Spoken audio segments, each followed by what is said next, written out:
Marks के बारे में हम बात कर रहे थे। कार्ल मार्क्स का एक तूफ़ान आया 1917 में। एक तूफ़ान आया, पहले उसने रूस को अपनी लपेट में लिया और रूस को अपनी लपेट में लेने के बाद वो धीरे धीरे धीरे धीरे धीरे सारे यूरोप में छाना शुरू हुआ। 1917 में मार्क्सिज्म के बारे में दो ओपिनियन बन गई। दुनिया दो धड़ों में बट गई, कम्युनिस्ट और नॉन कम्युनिस्ट। दो धड़े दोनों मजबूत बन गए। लेकिन क्या हुआ कि 1992 में कम्युनिज्म ऐसे ढह गया जैसे रेत की दीवार गिर जाती है। यूरोप के किसी भी कंट्री में जहाँ जहाँ कम्युनिज्म छाया हुआ था वहाँ कम्युनिज्म का नाम निशान मिट गया। लेनिन की मूर्तियों को उखाड़ उखाड़ करके लोगों ने समुद्र में फेंकना शुरू कर दिया। पोलैंड में यही हुआ, ज़ेकोस्लोवाकिया में यही हुआ। जर्मनी यूनाइटेड हो गया, जिसको जर्मनी को तोड़ दिया था इन्होंने कि जर्मनी बहुत बड़ी शक्ति है, ये दुनिया के लिए खतरा पैदा हो जाएगी। वो फिर से एक हो गया जर्मनी। तो ये 75 साल का जो समय है, ये दुनिया की हिस्ट्री में एक तूफ़ान की तरह से है। लेकिन संसार की जो सिविलाइजेशन की हिस्ट्री है वो 10,000 साल की है। मेसोपोटामिया से लेकर के और आज तक अगर लगाएं, क्योंकि सारे यूरोप के लोग वहीं से काउंट करते हैं, हम तो करते हैं वेद से। तो वैदिक काल से लगाएं तब भी समझ लो 9,000 10,000 साल पुराने। लेकिन यूरोप वाले लोग मेसोपोटामिया से करते हैं। तो मेसोपोटामिया की सिविलाइजेशन से और आज तक की सिविलाइजेशन 10,000 साल की सिविलाइजेशन है। 10,000 साल की सिविलाइजेशन में 75 साल कोई मानी नहीं रखते। 75 साल बड़े इनसिग्निफिकेंट।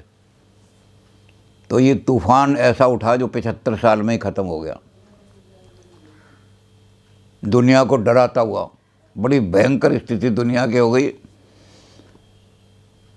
कम्युनिज्म के से अमेरिका भी टक्कर लेने के लिए डरने लगा, इंग्लैंड भी डरने लगा और सब ने इकट्ठा होकर के कम्युनिज्म का मुकाबला करने का सोचा। इतनी जल्दी 75 साल में कैसे ख़त्म हो गया इतना बड़ा दर्शन, इतना बड़ा तूफ़ान 75 साल में ही कैसे ख़त्म हो गया, इतना अल्प समय में। तो इसलिए हमें देखना पड़ता है कि कहाँ कहाँ मार्क्स को इतिहास ने धोखा दे दिया। मार्क्स ने जो प्रेडिक्शन की थी उसमें सबसे पहला चीज़ ये थी कि मार्क्स के जो साथी थे जिनको पोप ऑफ कम्युनिज्म कहा जाता है, कम्युनिज्म के सबसे बड़े सिद्धांतवेत्ता, पोप सैद्धांतिक आदमी, उन्होंने जो मार्क्स को चार्टर बना के दिया था उसमें कहीं डिक्टेटरशिप का नाम नहीं था।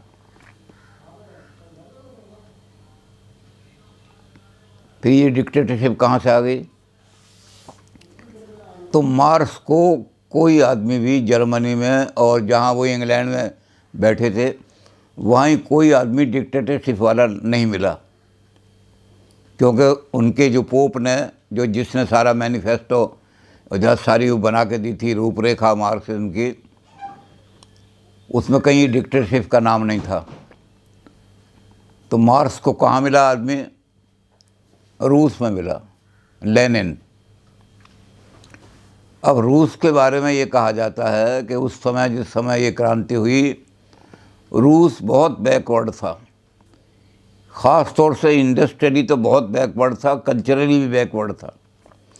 कहाँ जर्मनी की ऊंची कल्चर और हेगल की ऊंची फिलॉसफी, इतने थिंकर, और कहाँ रूस में कोई एक भी थिंकर नहीं था, कोई ऊंचा सोचने वाला भी नहीं था। ये प्रैक्टिकल मैन थे, लेनिन वगैरह पॉलिटिकल पावर कर लेने वाले। तो इसलिए जब मार्क्सिज्म का रिवॉल्यूशन हुआ तो मार्क्स ने जो प्रेडिक्शन किया था कि जहाँ लेबर इकट्ठी होगी, यूनाइटेड होगी, बहुत ज़्यादा होगी मेजॉरिटी में, वहाँ रिवॉल्यूशन आएगा। लेकिन इंग्लैंड और अमेरिका जो इंडस्ट्रियली बहुत एडवांस थे, बहुत ज़्यादा, वहाँ कोई रिवॉल्यूशन का नाम भी नहीं आया। रिवॉल्यूशन कहाँ आया? बैकवर्ड कंट्री में, इंडस्ट्रियली बैकवर्ड में। यानी वो जो प्रोलेटार थी, जिसको मार्क्स समझते थे कि प्रोलेटार जो है यही रिवॉल्यूशनरी फोर्स है, वो प्रोलेटार ने कहीं रिवॉल्यूशन नहीं किया, बैकवर्ड लोगों ने रिवॉल्यूशन किया।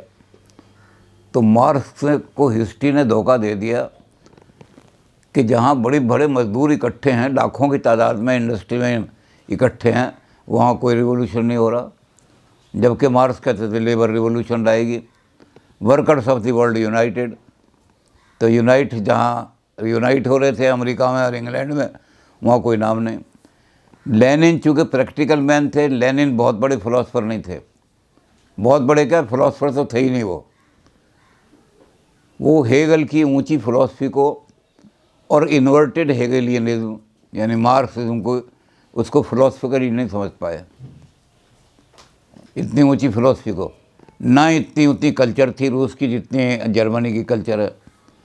तो बड़े लो कल्चर्ड लोगों में और इंडस्ट्रियली बैकवर्ड लोगों में रिवॉल्यूशन आया। मार्क्स नहीं चाहता था ये चीज़। ऐसा रिवॉल्यूशन कैसे टिकेगा जो इंडस्ट्रियल एरिया में लेबर की उसमें नहीं है? तो लेनिन ने सारा ये काम किया कि डिक्टेटरशिप का, प्रोलेटार की डिक्टेटरशिप लाने की बजाय उन्होंने अपनी जो पार्टी थी, बोल्शेविक पार्टी एक पार्टी थी, उससे रिवॉल्यूशन कराया। ये बोल्शेविक पार्टी बिल्कुल माइनॉरिटी में थी। मार्क्स कहते थे कि मेजॉरिटी का रूल होगा, प्रोलेटार का रूल होगा, लेकिन प्रोलेटार का रूल नहीं हुआ, रूल हुआ माइनॉरिटी का, बोल्शेविक पार्टी का। माइनॉरिटी रूल में बैठी, उसने वो डिक्टेटरशिप का नाम लेके और टायरनी पैदा कर दी, टेरराइज पैदा कर दिया, लिबर्टी बिल्कुल ख़त्म कर दी, मानवता को बिल्कुल कुचल के रख दिया सारा का सारा। तो वो रिवॉल्यूशन जो मार्क्स चाहते थे वो रिवॉल्यूशन नहीं हुआ। मार्क्स का फेथ था साइंस में। मार्क्स कहते थे कि साइंस प्रगति करती रहेगी, कोई रोक नहीं सकता इसको। और जितनी वो साइंस प्रगति करेगी, नए मोड ऑफ प्रोडक्शन मिलेंगे, नए नए तरीके आएंगे प्रोडक्शन के, नए नए एक्सचेंज के साधन मिलेंगे, ट्रांसपोर्ट के नए नए साधन मिलेंगे। लेकिन यहाँ भी मार्क्स को धोखा दे दिया इतिहास ने। मार्क्स का साइंस में बड़ा फेथ था, लेकिन कल्चर में फेथ नहीं था। कल्चर को तो वो समझते थे कि, और लेनिन तो बिल्कुल ही कल्चर के दुश्मन थे।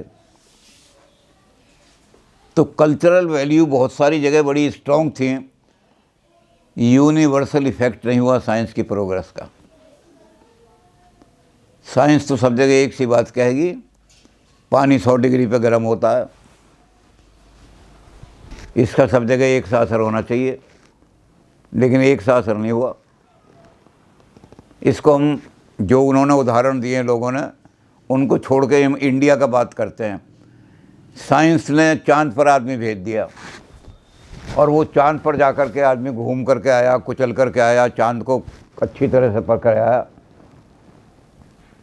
इसका असर और देशों में और तरह हुआ, चांद के बारे में जो सोचते थे। लेकिन भारत में चांद बड़ी कल्चरल स्ट्रॉन्ग थी, भारत में अभी तक चांद को पूज रहे हैं। तो साइंस का एक सा असर दुनिया की उस पर नहीं पड़ा। जब एक सा असर नहीं पड़ा तो सारी दुनिया में रिवॉल्यूशन कैसे आएगा, कल्चरल रिवॉल्यूशन कैसे आएगा? अलग अलग देश में अलग अलग तरीके से साइंस की चीज़ों को लागू किया जाएगा। तो साइंस ने भी मार्क्स को फेल कर दिया। साइंस दुनिया पर एक सा असर नहीं डाल सकी। अब दो आदमी हैं जो मार्क्स के ख़िलाफ़ खड़े हुए हैं। वैसे तो कई लोगों ने मार्क्स को बहुत बुरी तरह क्रिटिसाइज़ किया है, लेकिन दो आदमियों ने तो धज्जियाँ उड़ा करके रख दी हैं। एक का नाम है मैक्स वेबर। मैक्स वेबर ने कांट इसकी मार्क्स की जो इकोनॉमिक थ्योरी थी सारी को उसको देखा और बहुत डिटेल में उसने लिखा है। मैक्स वेबर ने, मैक्स वेबर का घोस्ट मार्क्स के सामने खड़ा हो गया और मैक्स वेबर ने दिखाया कि मार्क्स की जो इकोनॉमी थी बिल्कुल अनसिस्टमेटिक थी, कोई सिस्टमेटिक थ्योरी नहीं दी मार्क्स ने। मार्क्स ने ये तो कह दिया कि mode of production, economic mode of production जो है वो सोसाइटी की इस सुपर स्ट्रक्चर को ढाले करेंगे, लेकिन वो इकोनॉमिक मोड ऑफ प्रोडक्शन जो है उनकी कोई सिस्टमेटिक परिभाषा नहीं दे सका, वो कहीं नहीं मिली। वेबर ने बहुत खोजा और वेबर ने अंत में ये निष्कर्ष निकाला कि इवन मार्क्स का जो चेला था लेनिन, उसने भी ये कहा कि I could not find any economical theory in my master writing. मैं अपने मास्टर्स की जो राइटिंग है, मार्क्स की जो राइटिंग है, उसमें कोई सिस्टमेटिक इकोनॉमिक थ्योरी नहीं निकाल सका। इकोनॉमिक के बारे में बात कर दी लेकिन इकोनॉमिक थ्योरी नहीं दे सका। जितनी रिकॉर्ड, हालांकि रिकॉर्डों की थ्योरी जो है वो कैपिटलिस्ट थ्योरी है, लेकिन बड़ी सिस्टमेटिक थ्योरी है। और भी इस तरह जो मार्क्स के साथ थे उनकी बड़ी सिस्टमेटिक थ्योरी हैं। तो उन सिस्टमेटिक थ्योरी को डिमोलिश करने के लिए मार्क्स को भी कोई सिस्टमेटिक थ्योरी देनी चाहिए थी, लेकिन मार्क्स को इस बड़ी वेग थ्योरी दी। इसलिए क्या हुआ कि अलग अलग लोगों ने मार्क्स की थ्योरी को अलग अलग तरीके से इंटरप्रेट किया। जिस आदमी को जो चीज़ लगी उस मार्क्स में से निकाल ली उसने। कहीं कोई यूनिवर्सल इकोनॉमिक थ्योरी नहीं बन सकी मार्क्स की।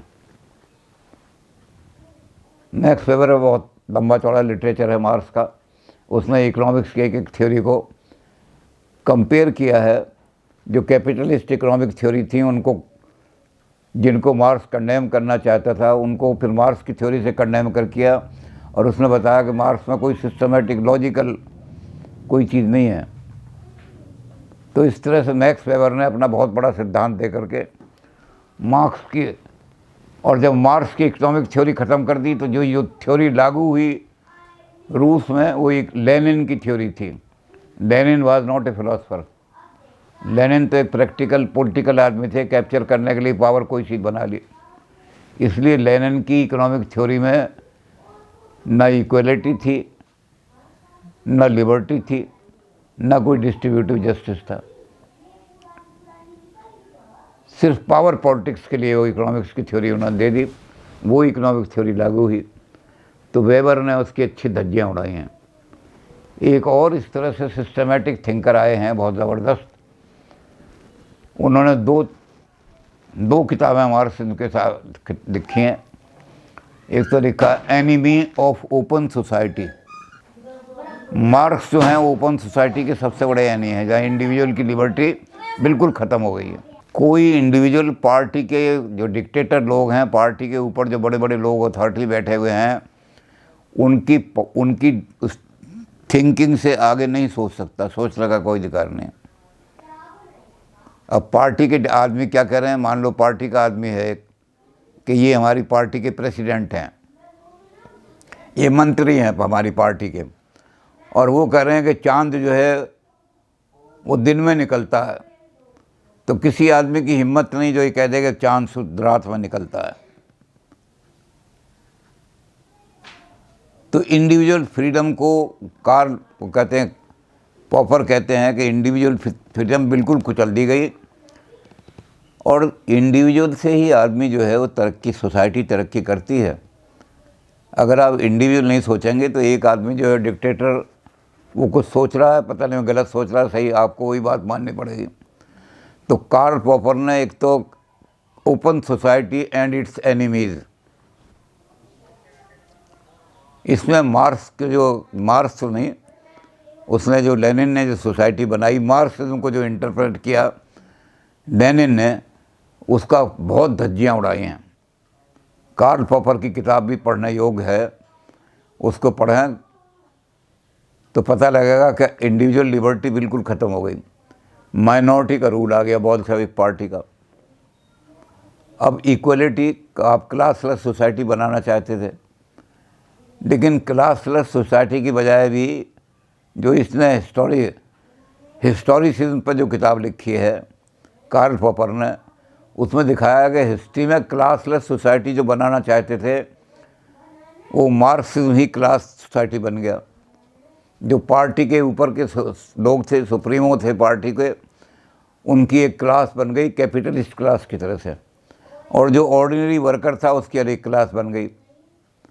ऑर्डिनरी वर्कर की क्लास को शोषण करने लगे वो लोग जो पार्टी के डिक्टेटर थे। वो उनकी केयर भी नहीं करते थे, उनकी परवाह भी नहीं करते थे पार्टी के मैनेजर।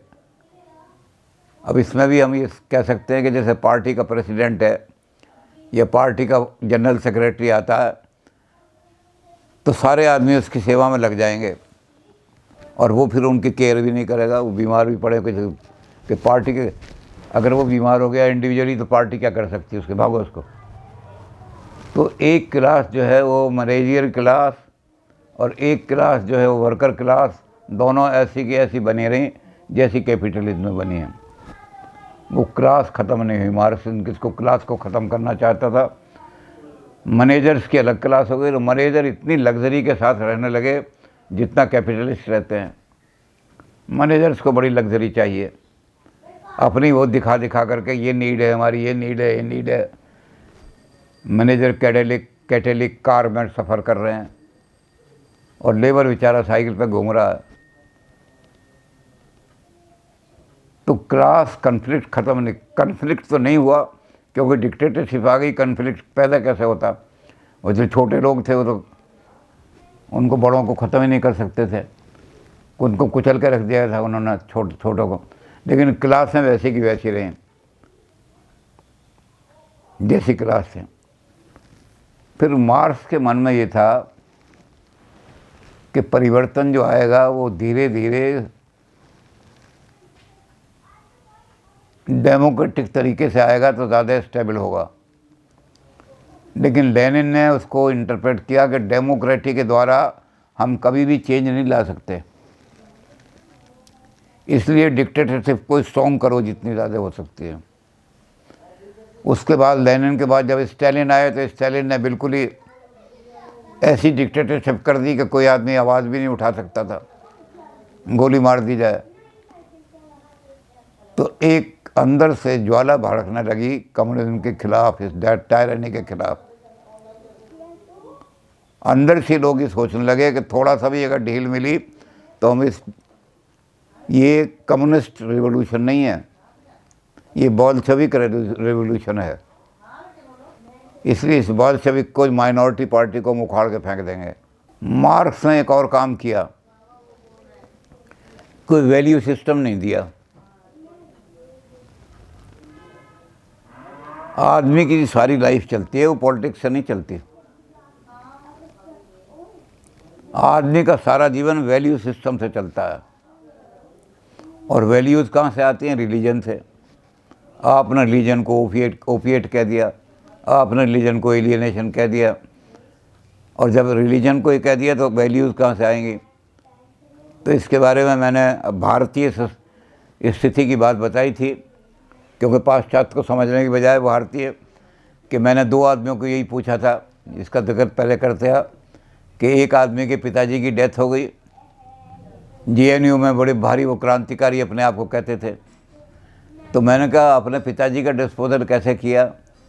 कहने लगे जैसे होता है वहाँ गए शमशान में किया। तो हमने कहा ये तो हिंदू रीति हो गई।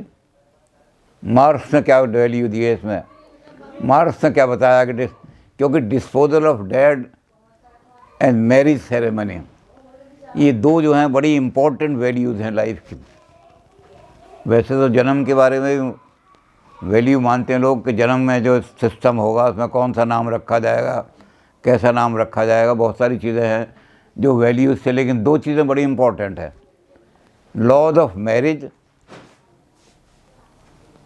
And laws of the disposal of death.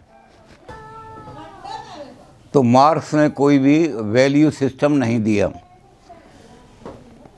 हम इसको सारी दुनिया में मार्क्स के ख़िलाफ़ यही आवाज़ उठी। ख़ास तौर से जो सोशल थिंकर थे, सोशियोलॉजी वाले आदमी थे, कोई कोहेरेंट सोसाइटी का नक्शा मार्क्स पेश नहीं कर सके। जो सोसाइटी आप बनाना चाहते हैं उसमें क्या वैल्यूज़ होंगी, क्या मॉरल लॉ होंगे। आपने एथिक्स को नेगेटिवली तो कह दिया कि एथिक्स जो है ये तो सुपर स्ट्रक्चर है जो बुर्जुआ क्लास ने अपने फ़ायदे के लिए बनाया है, लेकिन आप समाज को चलाने के लिए कौन से नियम बनाएंगे, इस नियमों की कोई रूपरेखा मार्क्स ने कहीं नहीं दी। इसलिए बड़ा कंफ्यूज सिस्टम रहा, इतना कंफ्यूज रहा कि किसी भी देश में, कहीं भी किसी कंट्री में आदमियों को ये पता नहीं लगा कि हमने अपनी लाइफ को किस तरह से ढालना है।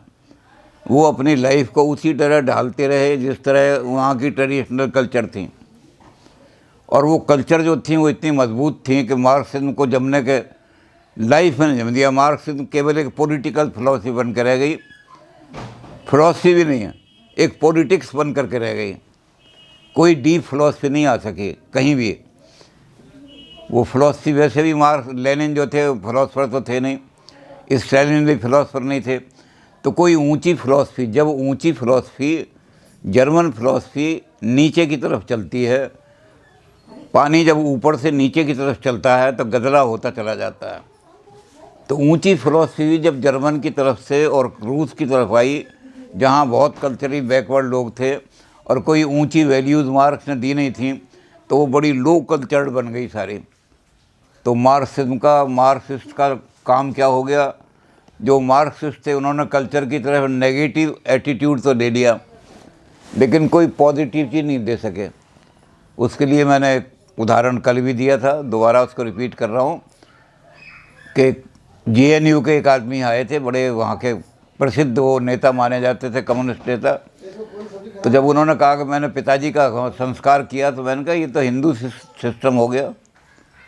डिस्पोजल ऑफ द डेड जो है वो तो रिलीजन ने बनाया है कि कैसे करना चाहिए अपने डिस्पोजल को, तो आप रिलीजियस तरीके से क्यों अपने उसको कर रहे हैं, मार्क्स के तरीके से क्यों नहीं कर रहे। तो कहने का क्या मतलब, मैंने कहा आपको उसकी एक टांग अपने पिताजी की मुसलमानों की तरह कब्र में दबानी चाहिए थी, एक टांग जो ईसाइयों की तरह दबानी चाहिए थी, एक हाथ जो है वो हिंदुओं की तरह जलाना चाहिए था, एक सिर जो है वो सिखों की तरह जलाना चाहिए था। तो बिगड़ गए वो, आप मेरे पिताजी का अपमान कर रहे हैं। नहीं, मैंने कहा मैं पिताजी का अपमान नहीं कर रहा, मैं तो सिर्फ ये समझना चाहता हूँ कि मार्क्स ने डिस्पोजल ऑफ द डेड के बारे में क्या कहा है, और अगर कुछ नहीं कहा तो फिर तो ये करो कि जो मर जाए उसको जो कूड़ेदान उठाने वाला आता है उसमें डाल दो, कूड़ेदान में, चाहे पिताजी हो आपके, चाहे कुत्ता हो, उसको डाल दो, क्योंकि मार्क्स ने कुछ नहीं कहा। तो कोई वैल्यू सिस्टम दुनिया को मार्क्स नहीं दे सका, दिया ही नहीं मार्क्स ने। और जो कुछ थोड़ा बहुत मार्क्स देता भी तो उसको लेनिन जो थे वो तो बहुत ही लो कल्चर से आए थे, सिर्फ पॉलिटिक्स थी उनके अंदर, तो कोई कल्चरल वैल्यूज़ का सवाल ही नहीं था। तो कल्चरल वैल्यू वाले आदमी जो थे उन्होंने मार्क्स के ख़िलाफ़ आवाज़ उठानी शुरू की। अब मैंने बताया कि 10,000 साल की संस्कृति में 75 साल क्या लगते हैं। 75 साल तो ऐसा जैसे सारे दिन में कोई बच्चा जो है वो 15 मिनट के लिए नगाड़ा बजा दे और सबको डिस्टर्ब कर दे और उसके बाद वो नगाड़ा ही फट जाए। तो ऐसे ही फट गया सारा कम्युनिज्म जो था।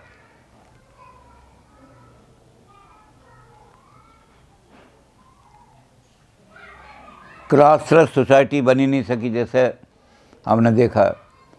अब पैरिटी ऑफ वेजेस की बात रही, इक्वलिटी की बात रही। हक्सले ने बड़ा मखौल उड़ाया। हक्सले ने कहा कि जब ये इक्वलिटी की बात करते हैं मार्क्स, तो इक्वलिटी तो दुनिया में आ ही नहीं सकती। फिजिकल इक्वलिटी आएगी तो उसने कहा कि या तो ये करो भाई, हर आदमी को 4 फुट लंबा है, एक आदमी 6 फुट लंबा है, तो 6 फुट वाले की 2 टांग काट दो। नहीं तो जब फिजिकल इनइक्वलिटी होगी तो 6 फुट वाले आदमी को आप कपड़ा ज़्यादा दोगे, 4 फुट वाले को कम दोगे, नहीं इक्वलिटी हो गई।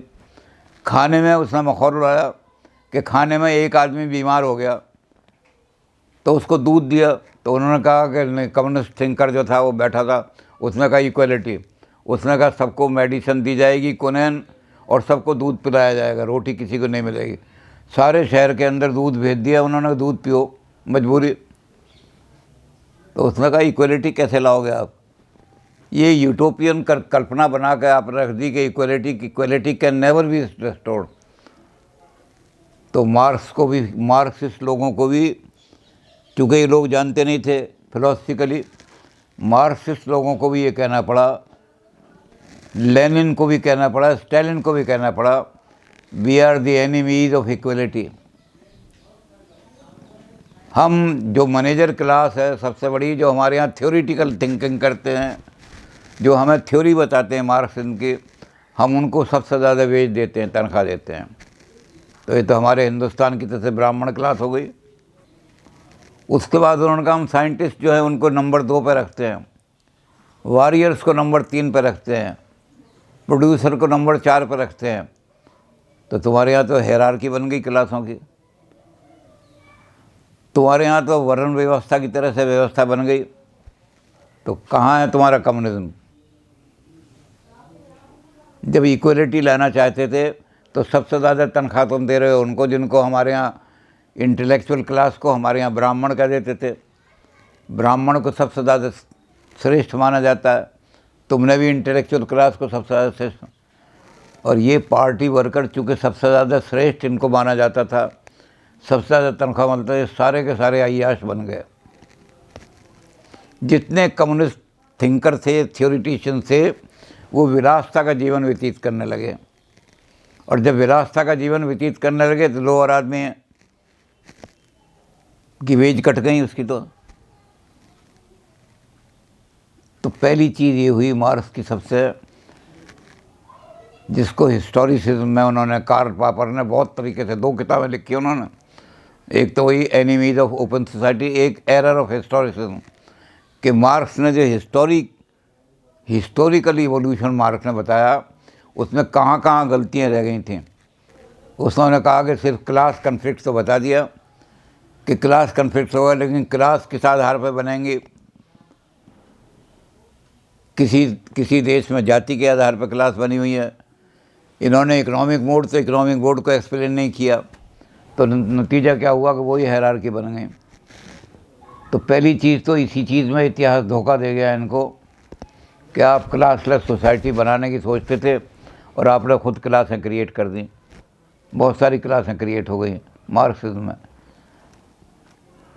और हायर क्लास नीचे का शोषण ऐसे ही करने लगी जैसे कैपिटलिज्म होता, सिर्फ नाम बदल दिया। अब रहा खून चूसने का सवाल। तो जो हायर लोग थे, मैनेजरियल क्लास जिनको हम कहते हैं, जो मैनेजर थे, उन्होंने अपने अय्याशी के लिए, विरासता के लिए ऊंचे ऊंचे बंगले बनाने शुरू किए, ऊंचे ऊंचे अय्याशी के सामान अपने बंगलों में रखने शुरू किए। तो नीचे वाले की वेज कट हो गई। ये वेज पे जो कट लगा मार्क्सिज्म में बहुत ज़्यादा लगा। वेज की पैरिटी बिल्कुल आ ही नहीं सकी। आप वेज बनाना चाहते हो इकट्ठी। अब इसको भी हम वहाँ की सिचुएशन की बजाय हिंदुस्तानी सिचुएशन में देखें कि जो मार्क्सिस्ट लीडर हैं, अपने आप को कहते हैं, वो बड़े बड़े बंगलों में रहते हैं और लेबर वही झोंपड़ी की रहती है। नारा लगाने के लिए लेबर को बुला लेते हैं, जो हमसे टकराएगा चूर चूर हो जाएगा, लेकिन लेबर की झोंपड़ियाँ आज तक उन्होंने ठीक नहीं की। हम हिंदुस्तान की बात इसलिए कह रहे हैं कि हिंदुस्तान को हम जल्दी समझ सकते हैं। विदेशों की बात, जो उन्होंने विदेशों में हिस्टोरिसिज्म के एरर बहुत सारे लिखे हैं, उनको समझने के लिए तो वहाँ की कंडीशन को समझना पड़ेगा। अब हिंदुस्तान में देखिए क्या पैरिटी है। कहीं कम्युनिज्म में पैरिटी दिखाई दे रही है? बराबरी दिखाई दे रही है कहीं? एक बहुत बड़ा प्रेस है दिल्ली के अंदर। उस प्रेस की जो मालिक हैं थीं, बड़ी ऊंची कम्युनिस्ट लीडर थीं, और वहाँ शाम को आकर के बड़े बड़े कृष्णा मेनन जैसे आदमी वहाँ शाम को बैठते थे। शराब की बोतलें खुलती थीं। गरीब की झोंपड़ी के अंदर दूध नहीं पहुंच रहा, यहाँ शराब की बोतलें खिल रही हैं। पैरिटी कहाँ आ गई? सारी दुनिया में यही हाल हुआ। सारी दुनिया का जो हाल उन्होंने बखिए उधेड़े हैं कि सारी दुनिया में यही हाल हुआ। ये तो हिंदुस्तान का तो हम इसलिए बताया कि हिंदुस्तान की हालत आप अपनी आंखों से जाकर देख सकते हैं। कोई कम्युनिस्ट लीडर जो है उसने अपनी बिल्डिंग को, तो इस पर हमने कहानी लिख दी थी। एक कहानी लिख दी थी कि एक कवि सम्मेलन हुआ, उसमें एक कम्युनिस्ट कवि आए और उन्होंने कविता पढ़ी कि रात एक बिल्डिंग के नीचे ये तमाशा देखा कि खूं आँखों में आकर रह गया। रात भर कुत्ते गदेलों में पड़े सोते रहे और एक मज़दूर सर्दी में ठिठर कर रह गया। वो ये बड़ी ज़ोर से पढ़ कर के चले गए। खूब तालियां बज गईं, लोगों ने तालियां बजी। रात भर कुत्ते गदेलों में पड़े सोते रहे और एक मज़दूर सर्दी में ठिठर कर मर गया। लोगों ने कहा बहुत अच्छी बात कही। लेकिन उसी रात को बड़ी ज़ोर की बारिश हुई, ओले पड़ने लगे। एक मज़दूर जो वहाँ सड़क पर, क्योंकि मज़दूर सड़क पर ही सोते हैं, जो मज़दूर सड़क पर सोता था उसने जाकर के वो प्रेस जो था बड़ा भारी, जिसमें वहाँ सारे लीडर सो रहे थे रात को शराब पी करके, कृष्णा मेनन भी वहाँ सोए हुए थे और भी लीडर थे बड़े बड़े, वो सो रहे थे। वहाँ जाके दरवाज़ा खटखटाया कि मैं कहाँ पर हूँ, मुझे सर्दी। उन्होंने कहा नहीं, गेट नहीं खुल सकता रात को, भाग जाओ यहाँ से। बहुत कोशिश की, भाई कृपा करो, मज़दूरों के तुम तो साथी हो, मज़दूरों के वो हो। लेकिन उन्होंने कहा नहीं, किसी को डिस्टर्ब करने की ज़रूरत नहीं, ऊपर हमारे सब बड़े बड़े नेता सो रहे हैं। वो क्या हुआ, बचने के लिए जो पुल था, तिलक ब्रिज का पुल, के भाई पुल के नीचे सर्दी से, वो जैसे पुल के नीचे पहुंचा, पुल के नीचे पानी भरा हुआ था, लेकिन ऊपर की बारिश से रोडों से बच गया, वहाँ कोने में खड़ा हो गया। लेकिन सर्दी से उसका शरीर इतना ठिठर गया कि वो खड़ा नहीं सका, वो गिर गया। जब वो गिर गया तो गांधी जी की समाधि पास में ही है। गांधी जी की समाधि फटी।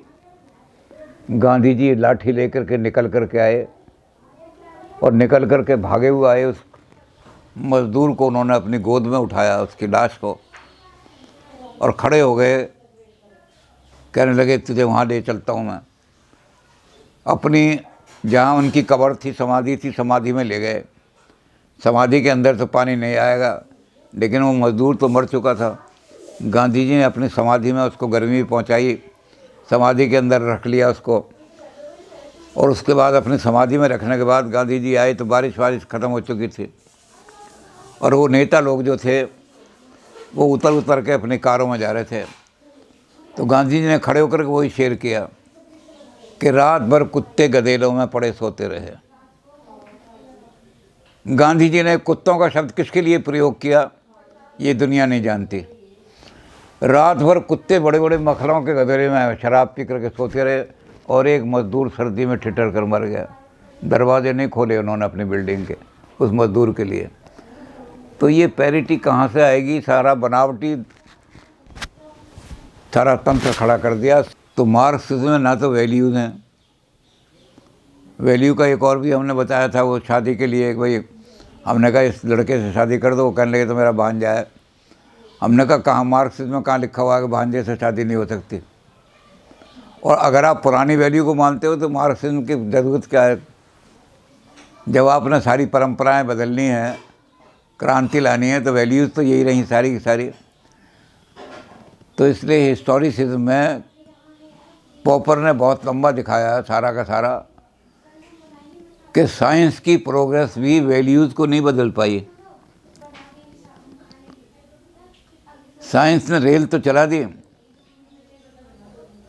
लेकिन भाई बहन के क्या संबंध होंगे इसको साइंस तय नहीं कर सकी। मार्क्स जो थे साइंस को देखते रहे, सोसाइटी को नहीं देखा। सोसाइटी साइंस से नहीं चलती, सोसाइटी ह्यूमन वैल्यूज़ से चलती है। और ह्यूमन वैल्यूज़ के बारे में आपने कुछ भी नहीं कहा, तो सारी सोसाइटी में नेगेटिव एटीट्यूड बन गया। पुरानी परंपराओं को तोड़ो, नए हमारे पास है नहीं। तो शराब पी लो बस, और क्या, पुरानी परंपरा तो। चलिए आज थोड़ा ही थोड़ा करेंगे, क्योंकि महाराष्ट्र को जब कोई पक्का मकान बन जाता है उसको डिमोलिश करने में भी टाइम लगता है ज़रा। तो महाराष्ट्र वैसे तो 75 साल में ही ख़त्म हो गया, रेत की दीवार की तरह ख़त्म हो गया दुनिया में। लेकिन अब हम जो बड़ी चीज़ लेंगे वो होंगे रिलीजन की, एलियनेशन की, मार्क्स नेशनलिज्म की। इन चीज़ों ने महाराष्ट्र को बिल्कुल ख़त्म कर दिया। इस पर कल बात करेंगे, नेशनलिज्म और रिलीजन। आज तो हमने वैल्यूज़ पर बात की। लेनिन ने लो कल्चर में जो रिवोल्यूशन लाया वो लेबर का रिवोल्यूशन नहीं था, बाल्शेविक पार्टी का रिवोल्यूशन था। लेबर ने कोई रिवोल्यूशन नहीं किया ना। जहाँ लेबर इकट्ठी थी अमेरिका में और इंग्लैंड में, बहुत इंडस्ट्रियल प्रोग्रेस थी, वहाँ लेबर ने कोई ज़रा सा भी रिवोल्यूशन नहीं किया। वहाँ पार्लियामेंट्री डेमोक्रेसी के द्वारा रिफॉर्म होती रहीं। तो हिस्ट्री ने मार्क्स का कहीं भी साथ नहीं दिया।